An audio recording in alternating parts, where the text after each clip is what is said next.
the topic of food comes up a lot. And I always hear the idea of good food versus bad food and what's really the best way to eat and all that. And, you know, I totally get what you're saying, that the belief around the food is really what determines how beneficial it is to a person. Yes. But I have this other thought stream, and I have this other thought stream that goes like this, that everything that's alive came through with a specific intention. Is that true? Yes. And things like herbs and plants came through with a specific balancing effect. That's why one herb produces a certain effect in the body. Is that how that works? It is, and the balance of the plants and herbs and even animals upon your planet are all about providing a smorgasbord so that the individual chooser could find their individual balance from it. Okay, so if I'm wanting to have an experience that's just completely delicious and very high vibe, are there foods where the vibration is more consistent with having that experience for me, like a beautiful juicy peach versus a French fry at McDonald's? Or is it completely about my belief? I mean, is there any part of the entity that contributes? Yes, because everything is offering a vibration. And there are vibrations that are more compatible with each other and vibrations that are less compatible with each other. And so, as you look at the beasts of your planet, you find beasts that eat only each other. And you find beasts that eat only plant. And you say, well, if they are pure energy and they are being motivated or inspired from their highest good, and they are gravitating to, some eat both, then there must be something other than the palate that is making these decisions. In other words, they are being inspired from a deeper level. So what your question is, and from what deep level is human inspired to eat? And what would be the best food if he were choosing from that innate beast part of him? What would he choose? And we would say, you would choose the purer, simpler, less complicated foods. And you would be inspired to combining them to your greatest advantage, depending upon what was happening within your experience. If your intent was to rest, you would be inspired to different foods than if your intent was to run. If your intent was to be very active, you would be inspired to different foods than if your intent was to sit and be still. In other words, a purely connected being would have quite a variety that they would choose for optimum physical experience.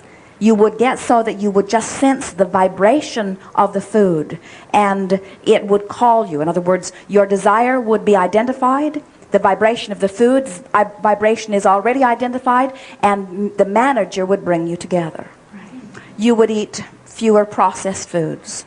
You would eat no chemicals or preservatives of any kind. You would drink predominantly water with very little variation on that.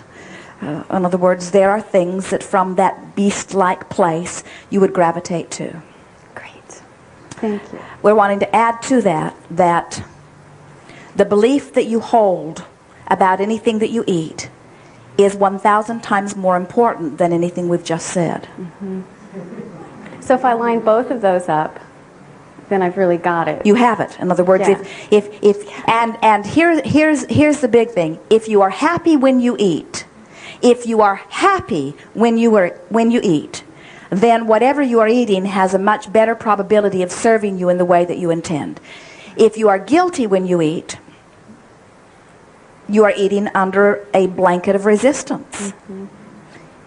If you are angry when you eat, you're eating under a blanket of resistance. And so, in many ways, the more you learn about food, the less well off you are. Because the more guilty you feel about almost everything, you see. We hardly see any of you really enjoying your food. You almost all feel uncomfortable about it in some way when you eat. And that's why it is so delightful. Our favorite thing to witness relative to food is a child eating something decadent and not knowing it. Mm-hmm. Yeah. Yeah, there's times I wish I could just have amnesia about ice cream, you know, and the beliefs that have come along with that. But so, well, let us put a big topper on this and say to you, the very worst thing that you could do is to do something that you believe is wrong. Mm-hmm. So if you've gathered a belief about a specific food, and you know you believe it because every time you do it you feel uncomfortable, you are better off not to do it. Mm-hmm. Because you just can't buck that current. In other words, that discord that was within you is amplified so dramatically when you take the action. And so, which puts you in one of two places. Either you have to limit your activities to your beliefs, which is not a bad way to live, or modify your beliefs to match your activities. Mm-hmm. In either case, you allow well-being. Yeah, I do a little of both, I think. Yes, yep. It's a constant dance. Yeah. So I want to know specifically about a plant. I want to know about the plant marijuana, like what its intention was coming through. And I'm sure people have a variety of experiences if they choose to partake. And for me personally, I just noticed an enormous sense of immediate relief and just resistance, and an intense appreciation of even the tiniest, subtlest little detail in something. And so I've heard you speak on the subject, you know, more in general terms, like combining it with alcohol and any kind of altering substances. And I'm more curious from, a medicinal or an intention kind of standpoint with that plant. Well, we have to say to you that the plant did not come forth with the intent necessarily to interact with you. In other words, it did not say, I will go forth so that man will find ways to utilize me. The plant consciousness is not like that. Mm-hmm. But there is consciousness or manager, some would call it God, we would call it creative life force, that intended for a balance, and it was inspired in its beingness, as is everything else inspired in its beingness. In other words, to get very specific with it kind of takes it off into a place that it never meant to be, or never really has been. Give us a deeper part of your question here. In other words, we get a sense of where you're going with this, but be more specific still. Well, I use a lot of herbs and essential oils and all kinds of natural substances, and I'm very aware of like just the subtlest. I'm very sensitive to the differences between them, and I just love playing in that realm. And because you are a vibrational interpreter, mm-hmm. and it's like someone becoming a connoisseur of wine. You have become a connoisseur of fragrance. You are deliberately heightening your ability to discern the vibration through those senses. Mm-hmm. Well, and I've heard you speak about using things that alter you in a certain way as having a numbing effect, so that you experience less resistance, and that's why you feel better. And it happens in two ways, and this is what your controversy with that is, and you're right, by the way, about this, and let us tell you why. When someone utilizes a drug or alcohol, and there is that numbing effect, one might say that you could call it a numbing effect because it is causing me not to focus over there, or you could call it a clarifying, focusing effect because it is causing me to focus over there. Right. And that's what you're getting at with the marijuana, is that it sharpens your sensitivity. In fact, there are those who find themselves feeling absolutely paranoid. In other words, it sharpens their sensitivity to an extreme in the other way. And there are all kinds of variables about that. But that's what's happening. It is causing you, it is vibrationally, begin again, it is affecting your vibrational interpreters and causing you to interpret differently with it than without it. How's that? That sounds right on. And so the advantage of that is that you see things through eyes that you've not seen before. The greatest advantage of it is that in looking through different eyes, there is less self-judgment. That is the biggest advantage of finding a new perception.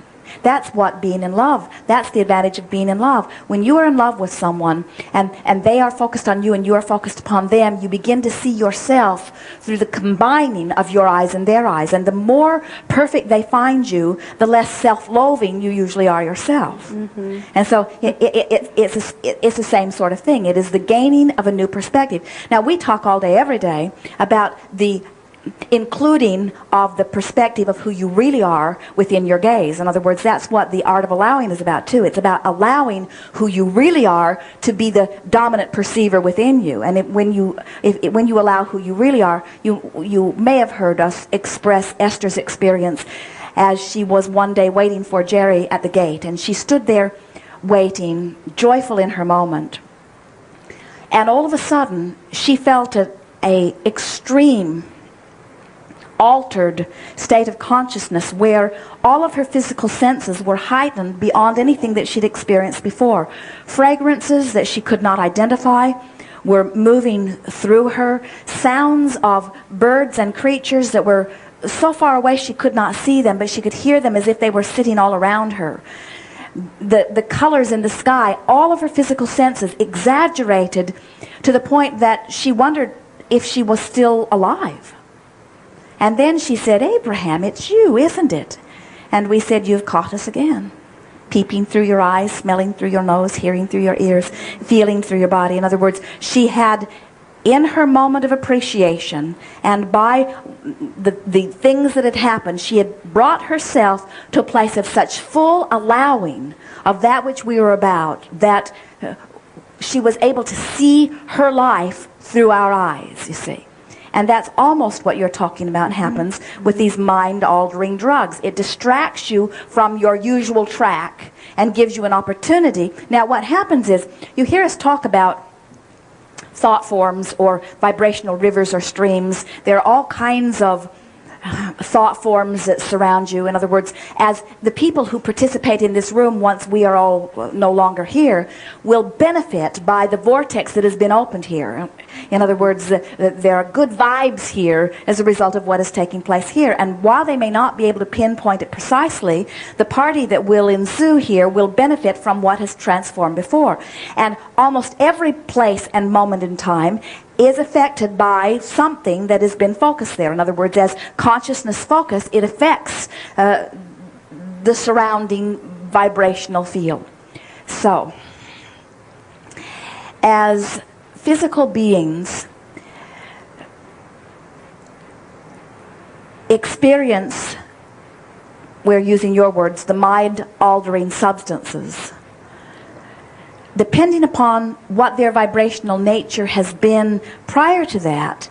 In other words, the vibrational, when Esther went to the gate, she was already teetering on the edge of vibrational harmony with us. And so it was easy for us to join her and share that moment. If Esther were to use a drug, she has not yet used a drug or even marijuana. Her body has not experienced that, although she's experienced similar effects through the energy that we are offering. If you are participating in this drug, you become susceptible is not the best word, but meaning vibrationally harmonious with whatever the vibration, the vibrational tendency that you've been riding in before. In other words, a person who has been having a hard time, and that's the vibration that's been around them, and those are the thoughts that they've been thinking, that's the habits of thought. When they participate within a drug, as you are describing, they would have a different kind of experience than you would have if you have been in vibrational harmony with your source energy prior to going into it. That's why the drug experiences are so confounding to the experts that are trying to gather the statistics. Because the vibrational factor is the big factor, and it cannot be measured through your physical terms. How much drug you utilize can be measured. What the source of its origin, how pure it is, or how much it is diluted, all of that can be measured. But the vibrational content, and that's what it's all about anyway, isn't it? It's about affecting the vibration of your being to give you a different perspective.